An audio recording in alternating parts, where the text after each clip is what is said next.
Hello dear बच्चों, welcome to CAT G online classes. बच्चों, ये सीक्वेंस एंड सीरीज का लेक्चर नंबर 6 है। प्रीवियस टर्न में हमने देखा था अर्थमेटिक मीन का कॉन्सेप्ट देखा था। फिर उसके बाद ज्योमेट्रिक प्रोग्रेशन स्टार्ट किया था। तो ज्योमेट्रिक प्रोग्रेशन में बेसिक हमने देख लिया था। एन एच टर्म का फॉर्मूला देखा था, सम ऑफ एन टर्म्स का फॉर्मूला भी देख लिया था। फिर उसके बाद एस इन्फिनिटी मतलब sum up to infinite terms, मतलब इनफाइनाइट टर्म्स निकालने के लिए सीरीज कन्वर्जेंट होना जरूरी है। और सीरीज कन्वर्जेंट होने के लिए कंडीशन क्या हमने बताया था कि इनफाइनाइट जीपी सीरीज कन्वर्जेंट तभी होगा जब कॉमन रेशियो का वैल्यू -1 से +1 के बीच में होगा। और किसी भी जीपी सीरीज का कोई भी टर्म जीरो नहीं हो सकता। Common ratio can not be equal to zero. Is that clear? ठीक बात है। ये सब सारी चीजें हमने देख लिया था। तो एक बार जस्ट फॉर्मूले का रिकॉलिंग करते हुए आगे हम इस टॉपिक को कंटिन्यू करते हैं। ठीक है, तो पिछले टर्म पे हमने फॉर्मूला क्या क्या देखा था? एनएच टर्म का फॉर्मूला। तो एनएच टर्म का फॉर्मूला क्या था? टी एन इक्वल टू, सबसे पहली बात, this is A into are की पावर एन माइनस ऑफ 1 था। फिर उसके बाद एस एन का फॉर्मूला क्या था? A into this is are की power N minus 1 upon this is R minus 1 equal to A into this is, इसी फॉर्मूले को हम इस तरीके से भी लिख सकते हैं, 1 माइनस आर की power N upon 1 minus of R, है कि नहीं? फिर उसके बाद हमने देखा था एस इन्फिनिटी का मतलब इनफाइनाइट टर्म्स का सम ए अपॉन 1 माइनस ऑफ आर था, है कि नहीं? तो ये जो तीन फॉर्मूला हमने देख लिया। उसके बाद नेक्स्ट अगर बात करें तो इसमें हमने सावधानी रखने के लिए बोला था ये तभी वैलिड होता है, ये दिस इज वैलिड फॉर, कब वैलिड होता है? जब आर का वैल्यू -1 से +1 के बीच में होगा, R is not equal to zero. Is that clear? इतनी सारी चीजें अगर हम ध्यान में रखते हैं कोई भी जीपी का हम क्वेश्चन सॉल्व कर सकते हैं। तो चलिए कुछ एग्जाम्पल से स्टार्ट करते हैं। जैसे छोटे छोटे क्वेश्चन करते हैं। सबसे पहले एकदम छोटे क्वेश्चन से स्टार्ट किया जाए। तो अगर छोटे क्वेश्चन में के तौर पे अगर डिस्कस करें, जैसे एज फॉर एग्जांपल एक जीपी सीरीज है जिसमें गिवन है in a GP series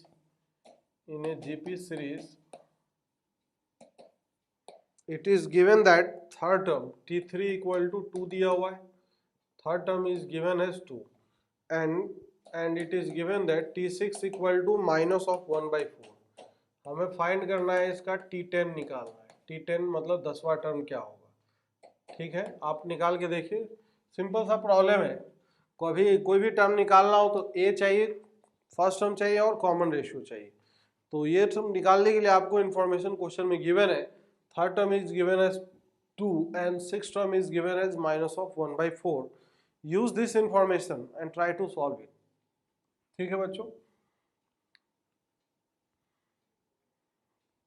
let us solve it. इसको अगर सॉल्व करेंगे तो देखते हैं क्या है। तो मान लेते हैं कि फर्स्ट टर्म क्या है, let first term is equal to क्या, ए के इक्वल मान लेते हैं। And this is common ratio is equal to, हम क्या मान ले, आर के इक्वल मान लेते हैं। ठीक है, first term is equal to n, common ratio equal to are.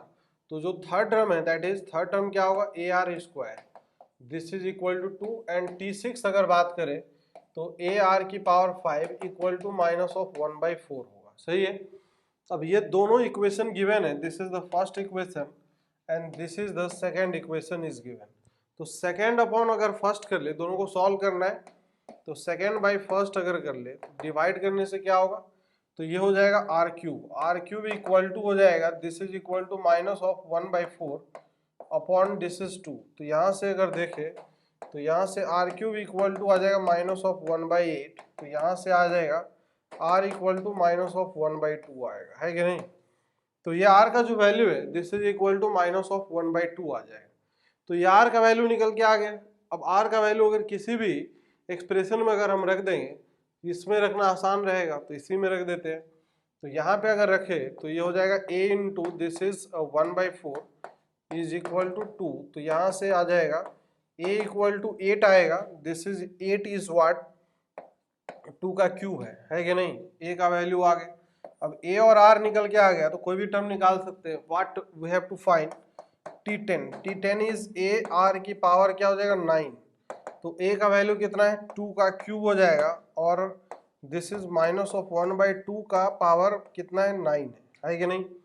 अब यहाँ पे 2 का पावर 6 है, 2 की पावर 9 और ऑड पावर होने के कारण माइनस रहेगा, तो -1/2 की power 6 that is equal to 64। तो यहाँ से T10 का जो वैल्यू है this is equal to minus of 1/64 will be the answer. Is that clear? बहुत ही आसान क्वेश्चन था, हमने सॉल्व कर लिया। नाउ नेक्स्ट क्वेश्चन, छोटा सा क्वेश्चन है और उसको हम करते हैं। तो next question is given that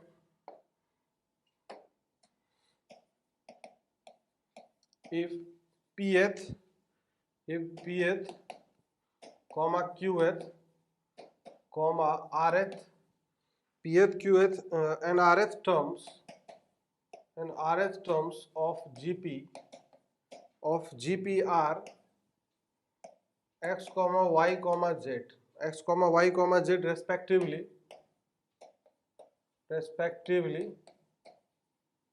ठीक है। then prove that this relation you have to prove x raised to power q minus of r into y की power r minus of p into z की power this is p minus of q equal to 1 है कि नहीं। तो यहाँ से pth qth and rth term of gp x दिया हुआ है, y दिया हुआ है और z दिया हुआ है, और हमें प्रूव करना है ये इस तरीके से, है कि नहीं। अब इसमें अगर देखें तो कैसे क्या प्रूव करना है, क्या प्रूव करना है और क्या गिवन है, उसके अकॉर्डिंग हमें चलना चाहिए। तो आप एक बार कोशिश करिए अटेम्प्ट करने का, then you will get to know कि कैसे करना है। इस टाइप का क्वेश्चन हमने एपी में भी किया था, सिमिलर टाइप के क्वेश्चन आपको दिखाई देंगे। जैसे जैसे प्रॉब्लम जिस टाइप के प्रॉब्लम उधर थे, थोड़े थोड़े उस टाइप के प्रॉब्लम इधर भी मिलेंगे, है कि नहीं। तो काफ़ी सिमिलैरिटीज़ है एपी और जीपी में, इसलिए एपी को हमने काफ़ी वक्त दे के पढ़ा है।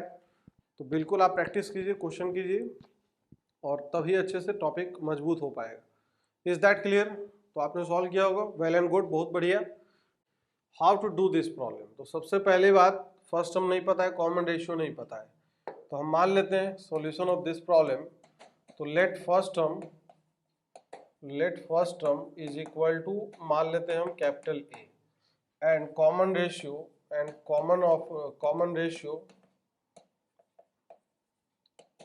Ratio equal to capital R, सही है। अब यहाँ पे जो टीपी मतलब pth term, TP equal to this is A into are की power P minus of 1, this is equal to X, and now T Q equal to हो जाएगा ए इंटू आर की power Q minus of 1 equal to y, and t r is equal to हो जाएगा ए into this is are की power r minus 1, this is equal to z, सही है। तो x का ये वैल्यू आ गया, y का ये और z का ये, अगर रख दें इसके LHS में, तो इसके LHS में देखते हैं क्या बनता है। LHS में अगर रखें तो x का ये वैल्यू अगर रख दे तो a इंटू आर की power p minus of 1 whole to the power this is q minus of r, फिर next term this is a R की power q minus of 1 whole to the power r minus of p, फिर a R की power r minus of 1 whole to the power p minus of q है। यही है LHS का term. अगर ध्यान से देखा जाए तो ये पावर्स क्या होंगे, अब ये दोनों पावर मल्टीप्लाई हो जाएगा, और यहाँ पे आर है, यहाँ पे आर है, यहाँ भी आर है, फिर ए वाले सारे पावर्स इकट्ठा होंगे। तो यहाँ पे अगर लिखें तो ए की पावर में ये क्या क्या आ गया, क्यू माइनस ऑफ आर, फिर यहाँ से क्या आएगा आर माइनस ऑफ पी, फिर अगले से क्या आएगा, और अगले से अगर देखें तो ए की पावर पी माइनस क्यू, तो ये आ गया, इस तरीके से आएगा। फिर आर की पावर में देखिए ये दोनों टर्म मल्टीप्लाई होंगे, तो ये हो जाएगा p minus of 1 into this is q minus of r, फिर प्लस ये q minus of 1 into r minus of p, फिर प्लस क्या होगा this is r minus of 1 into p minus of q होगा, है कि नहीं। इस तरीके से आएगा। अब यहाँ से देखिए ये r से r कैंसिल होगा, p से p कैंसिल होगा, q से q कैंसिल होगा, तो इसका मतलब a की पावर में 0। अब यहाँ पे r की पावर में जो टर्म्स है, तो ये देखिए ध्यान से पी क्यू, फिर यहाँ से पी क्यू, फिर यहाँ से क्यू आर, है ना, फिर यहाँ से आर पी आएगा, फिर यहाँ से जितने टर्म्स है तो ये आपस में क्या होगा साइक्लिक ऑर्डर में बन जाएगा। देखिए आप मल्टीप्लाई करके अगर देखेंगे तो ये कैंसिल आउट होने लग जाएगा। अगर पी से मल्टीप्लाई करते तो देखिए कैसा दिखेगा सारा टर्म, तो ये पी क्यू माइनस ऑफ क्या दिखेगा, P Q minus of P R, ये इधर से आ गया। फिर यहाँ से Q से अगर मल्टीप्लाई करेंगे तो ये आएगा QR माइनस ऑफ PQ। फिर यहाँ से R से मल्टीप्लाई किया जाए तो ये हो जाएगा RP माइनस ऑफ QR आएगा, सही है। और फिर यहाँ माइनस से अगर सब में मल्टीप्लाई होने लग जाए तो ये जो पावर्स में सारे टर्म है, this is R minus of Q आएगा। यहाँ से this is P minus of R आएगा। फिर यहाँ से Q माइनस ऑफ P आएगा, है कि नहीं, इस तरीके से आएगा। अब PQ से PQ कैंसिल होगा, PR से PR और QR से QR और R से R, Q से Q, P से P कैंसिल होगा। तो ये हो जाएगा A की पावर 0 इंटू R की power 0, this is equal to 1 आएगा, सही है। अब यहाँ से जो वैल्यू इक्वल टू 1 आया है, 1 को हम बस यही प्रूव ही करना था, दैट इज RHS के इक्वल था, है कि नहीं। तो हो गया, ये सिंपल सा प्रॉब्लम था, कोई इसमें टफ काम नहीं था। इस तरीके से हम इस क्वेश्चन को डील कर सकते हैं। चलिए नाउ नेक्स्ट आगे बढ़ते हैं। Now next example is given as find the four numbers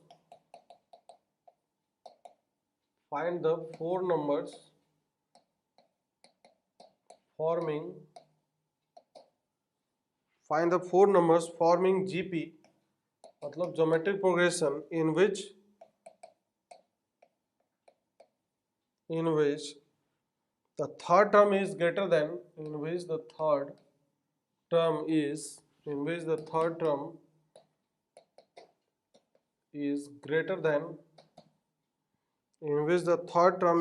greater than the first term by 9, ठीक है। और फिर दिया हुआ है and the second term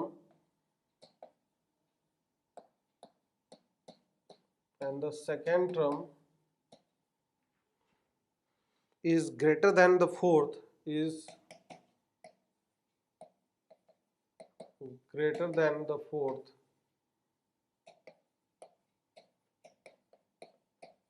by 18, ठीक है। तो अब इसमें 4 टर्म्स निकालना है और ये कंडीशन दिया हुआ है, find the 4 numbers forming the GP में होने चाहिए।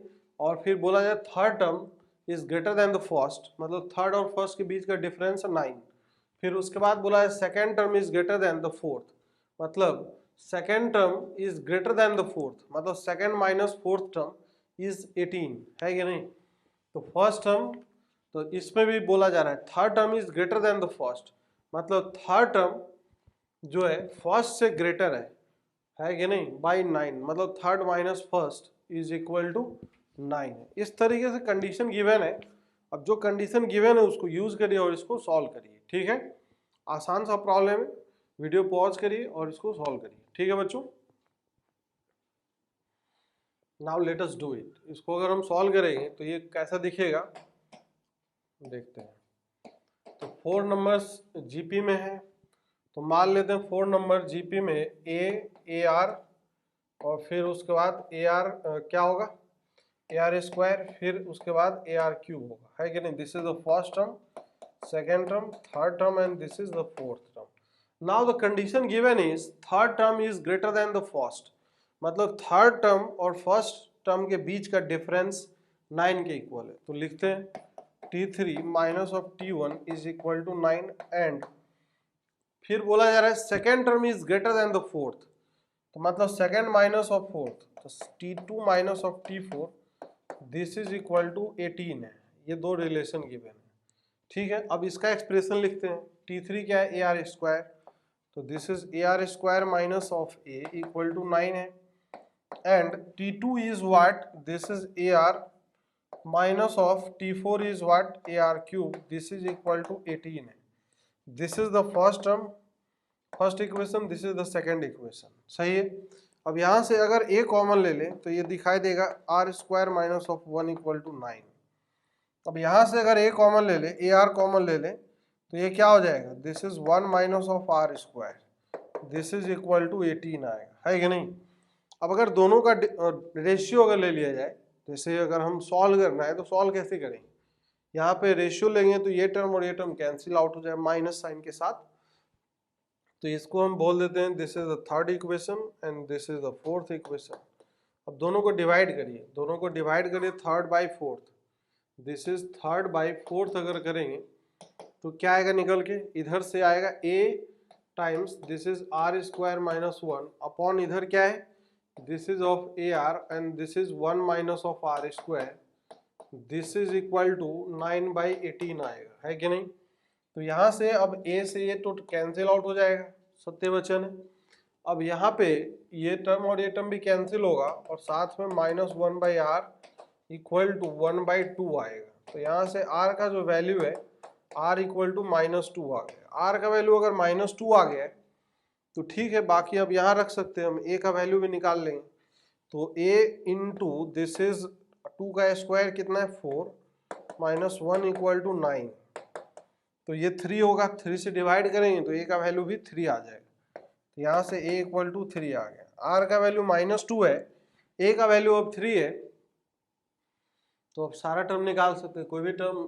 अब ठीक है, a और r ही तो चाहिए, तो टर्म्स क्या क्या होंगे, first term is 3, second term r का वैल्यू -2 है तो मल्टीप्लाई करते जाइए तो -6, फिर -2 से मल्टीप्लाई करेंगे तो कितना आएगा 12 आएगा, फिर -2 से मल्टीप्लाई करेंगे तो -24 आएगा।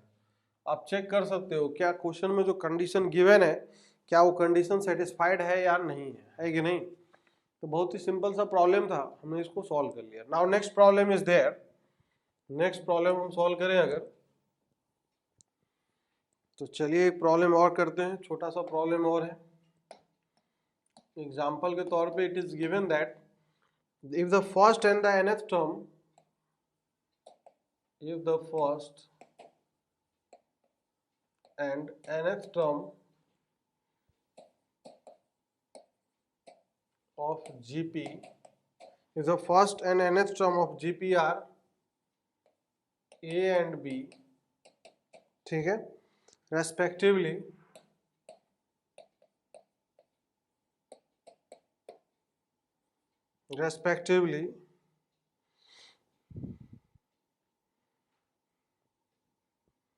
then and if P is the product of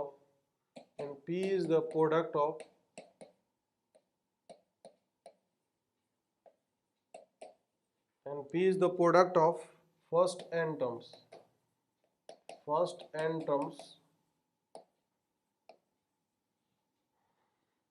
then prove that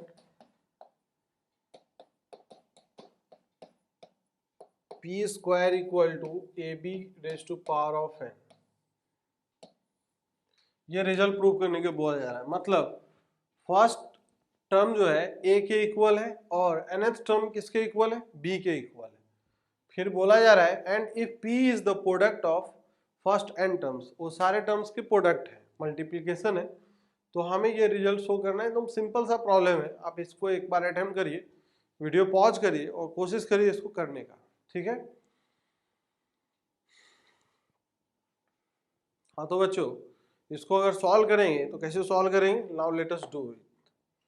तो इसको सॉल्व करते हैं, सॉल्यूशन ऑफ दिस प्रॉब्लम। तो फर्स्ट टर्म क्या है, a के इक्वल है, तो nth टर्म और किसके इक्वल है, b के इक्वल है कि नहीं। तो ठीक है, लेट कॉमन रेशियो को r मान लेते हैं, लेट कॉमन रेशियो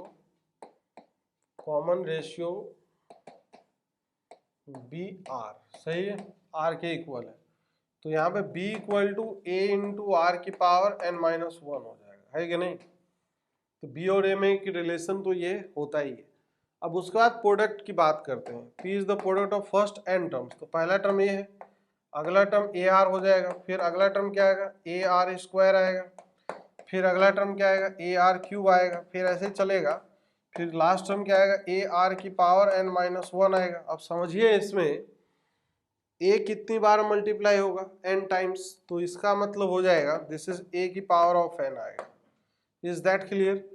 अब r जो मल्टीप्लाई होगा तो सारे पावर ऐड हो जाएंगे, तो इसका मतलब r की पावर में 1 + 2 + 3 अप टू कहाँ तक, n-1 तक का सम आएगा, ठीक है। अब 1 से लेके n-1 तक का sum of first n-1 natural numbers का सम हम जानते हैं क्या होगा, ये r की पावर n इंटू n-1/2 आएगा। तो ये p के इक्वल ये आ गया, सही है।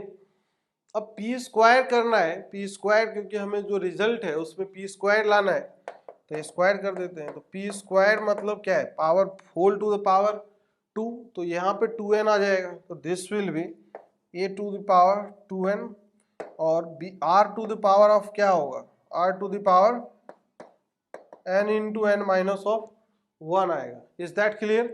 क्योंकि 2 से 2 कैंसिल आउट हो जाएगा। Is that clear?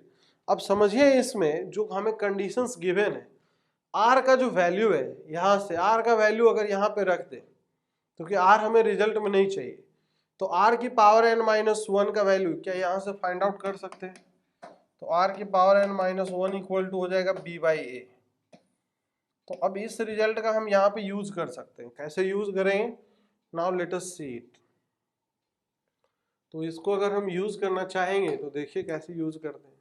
तो this p square equal to क्या हो जाएगा, दिस इज ए की पावर ऑफ 2n, और यहाँ पे r की पावर ऑफ n और whole to the power of क्या n माइनस 1 कर सकते हैं। या इसी को हम ऐसे भी लिख सकते हैं कि सर a की पावर 2n r की power n minus 1 whole to the power of n, है ना, क्योंकि पावर्स मल्टीप्लाई हो जाएगा। हमने r की पावर n माइनस 1 में क्यों चेंज किया? क्योंकि यहाँ से जो इंफॉर्मेशन हमें मिल रहा है r की पावर n माइनस 1 का ही वैल्यू b बाई ए के इक्वल है, तो यहाँ रख देते हैं। तो this will be a to the power of 2n और b by a to the power of n आएगा। तो ये हो जाएगा a की पावर में 2n, b की पावर n अपॉन a की पावर n। अब ये दोनों पावर माइनस हो जाएगा, तो दिस विल बी a की पावर ऑफ n इंटू बी की पावर n। तो ये हो जाएगा दिस इज a इंटू बी की power n, this is equal to RHS। यही प्रूव करना था। तो ये रिजल्ट आ गया। Is that clear? कोई समस्या नहीं है। जैसे जैसे क्वेश्चन में बोला जा रहा था बस हम फ्लो के साथ करते गए, ज़्यादा घबराने की आवश्यकता नहीं होती। क्वेश्चन जब आए तो आराम आराम से कूल होकर पेशेंस के साथ आप करते जाइए, कोई इसमें परेशानी नहीं है। फाइनली अगर आप सही कर रहे हो, स्टेप सही जा रहे हैं, तो आंसर आएगा ही आएगा। ठीक बात है क्या? चलिए कुछ क्वेश्चन और करते हैं। क्वेश्चन ये गिवन है कि if a1 a2 a3, if a1 a2 a3 a3 up to an are in GP, ठीक है, आर इन GP, ये एक GP में है, GP में है, और साथ ही साथ दिया हुआ है such that it is given that condition is given that a1 plus of this is a2 plus of a3, this is equal to 13 है, and a1 square plus of this is a2 square plus of a3 square equal to 91 है। Then find a and r, then find a and r, and also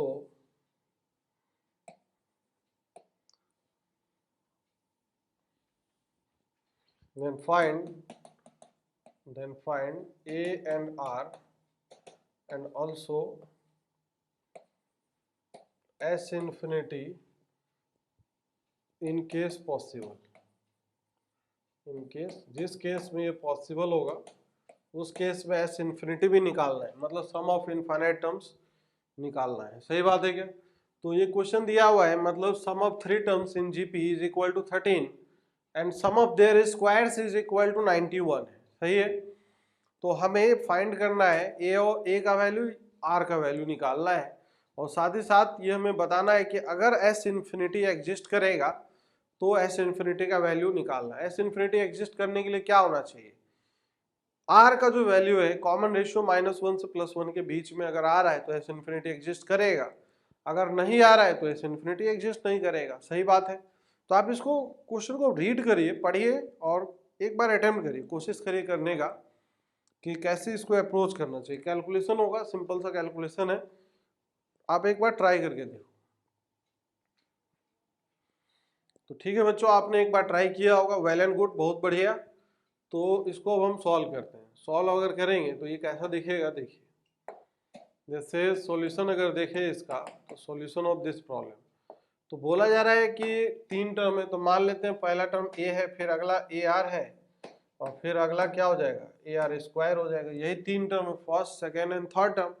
अब पहला condition ये given है कि सबका sum a plus of this is a r plus of क्या है ये a r square, this is equal to 13। This is the first equation. इसी को अगर थोड़ा सा ए अगर कॉमन ले ले तो a times 1 plus of r plus of this is r square equal to 13, first equation. अब दूसरा कंडीशन ये गिवन है एंड साथ ही साथ एक कंडीशन है इसी सबका स्क्वायर का सम ए स्क्वायर, फिर ए स्क्वायर आर स्क्वायर हो जाएगा। फिर अगला जो है this is a square r की power 4, this is equal to में 91 गिवन है। This is the second equation. सब में से अगर ए स्क्वायर कॉमन ले ले, ये 1 plus this is r square plus of r की power 4, this is equal to 91, second equation. अब समझिए दोनों इक्वेशन है, दो अननोन है, दो वेरिएबल्स है, सॉल्व करना है। मेन टेक्निक है इसमें सॉल्व करने का प्रक्रिया। अब यहाँ पे ए है तो स्क्वायर कर दें और दोनों को डिवाइड करें तब जाके ये ए का टर्म कैंसिल होगा। तो मतलब सेकेंड अपॉन फर्स्ट का स्क्वायर करते हैं तो ये क्या हो जाएगा, ये a square 1 plus this is r square plus r की पावर 4 अपॉन नीचे हो जाएगा this is a square 1 plus r plus of this is r square, this is equal to इसका स्क्वायर अगर किया जाए, अब समझिए इसमें दिस इज इक्वल टू पहले तो 91 और नीचे का स्क्वायर तो 13 इंटू 13 लिख देते हैं। ये टर्म इससे कैंसिल हो गया, सही है। अब और भी कैंसिल होगा तो सर ये इससे कैंसिल होगा, है कि नहीं। 7 9 13 7 जा 91। अब यहाँ पे ये टर्म सर कैसे सिंप्लीफाई होगा, ये 4 डिग्री का इक्वेशन दिख रहा है इधर, तो ये फैक्टराइजेबल है। ऊपर वाला जो टर्म है अगर ध्यान से देखिए तो ऊपर वाला टर्म फैक्टराइजेबल है, इधर भी स्क्वायर आएगा क्योंकि स्क्वायर किए थे हम। अब ऊपर का फैक्टराइजेशन देखिए, इसको मैं बोलूँगा बहुत हाईली रिकमेंडेड फैक्टराइजेशन है। हाँ तो बच्चों एक बहुत ही इंपॉर्टेंट फैक्टराइजेशन है जो हम देखते हैं, जैसे एक्स की power 4 plus of x square plus of 1। तो अगर इसका फैक्टराइजेशन करना है तो हम plus of x square minus of x square कर देते हैं। अब ये दोनों टर्म को अगर मर्ज कर दे तो हमें ये दिखेगा एक्स की power 4 plus of 2x square plus of 1 minus of x square. अब ये अगर देखें तो ये परफेक्ट स्क्वायर है, मतलब एक्स स्क्वायर प्लस ऑफ 1 का whole square minus of x का होल स्क्वायर। अब a square minus b square का फॉर्मूला तो x square plus of 1 plus of x और फिर उसके बाद x square plus of 1 minus of x, ये इसका फैक्टराइजेशन है। नाउ सी है कि अब ये जो क्वांटिटी लिखा हुआ है इसको हम कैसे करेंगे, हाउ टू डू दिस। तो यहाँ से अगर देखें तो ये जो टर्म दिख रहा है तो ऊपर में फैक्टराइजेशन है, फैक्टराइजेशन है sir r square plus of 1 plus of r और फिर उसके बाद r square plus of 1 minus of r और फिर उसके बाद नीचे है 1 plus of r plus of this is r square का whole square, this is equal to sir 7 upon 13 है, सही है। अब देखिए यहाँ से ये जो टर्म है ये एक टर्म तो इस पावर से कैंसिल आउट हो जाएगा, सही है। 13 इधर भेज दें तो ये हो जाएगा 13 r square plus of 13 minus of 13 of r, this is equal to 7 plus 7 of r plus of 7 r square, ठीक है। अब इसको अगर हम इस तरफ लेके आते हैं तो क्या दिखेगा, दिस इज 6 आर स्क्वायर और ये इधर आएगा तो माइनस ऑफ 20 आर आएगा, है कि नहीं। और ये इधर आएगा तो प्लस ऑफ क्या आएगा, दिस इज 6 इक्वल टू 0 आएगा। Is that clear.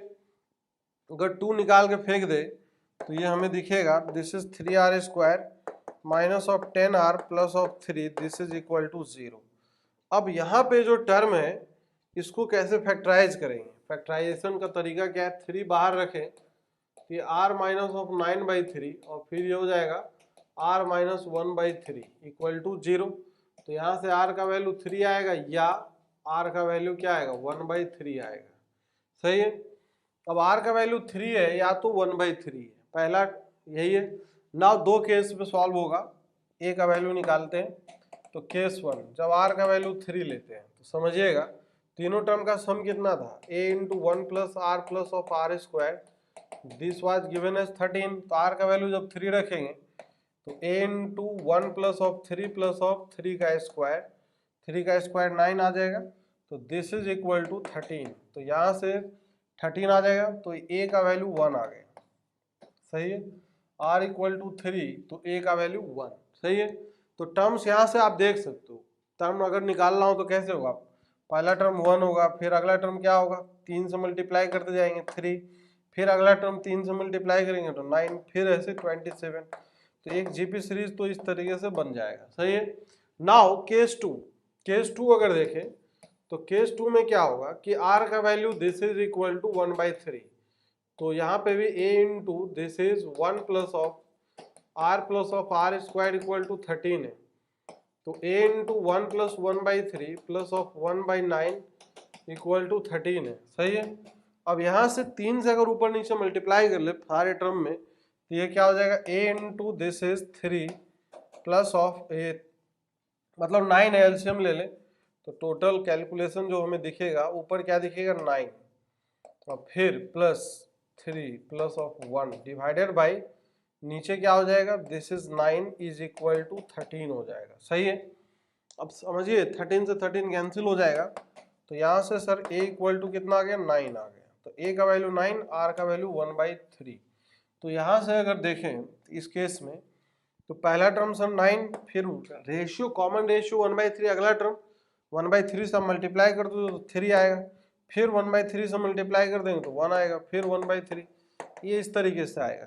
तो किस केस में सम ऑफ इनफाइनाइट टर्म्स एग्जिस्ट करेगा, पहले वाले में कि दूसरे वाले में, सर दूसरे वाले में। क्यों दूसरे वाले में, क्योंकि कॉमन रेशियो का जो वैल्यू है यहाँ पे ये लेस देन 1 है, 1/3 है, मतलब -1 से 1 के बीच में है, तो दैट्स वाई इस केस में s इन्फिनिटी विल एग्जिस्ट, इस केस में s इन्फिनिटी विल एग्जिस्ट।